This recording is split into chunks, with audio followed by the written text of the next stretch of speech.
दुईवटा झिङ्गा के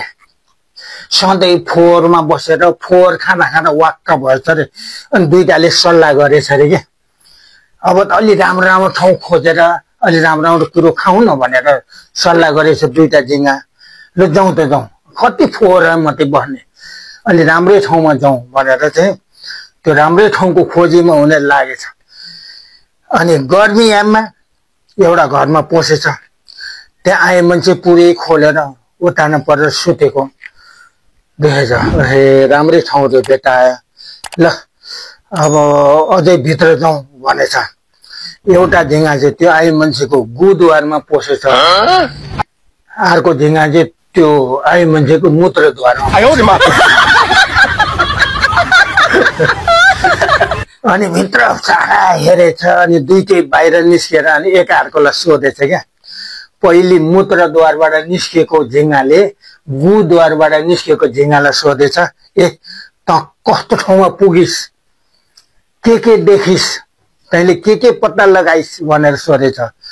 ए झन्डै मरिन नि भन्दो रहेछ त्यो गुद्वारबाट निस्केको झिङ्गाले अनि के भयो त तँलाई भनेछ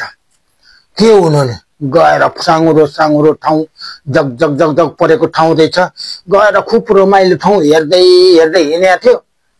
उताबाट रातो पहेँलो भेल पहिरो उर्लेर आयो त्यसले मलाई वात्तै हुत्याएर फुत्तै बाहिर निकालिदियो भनेछ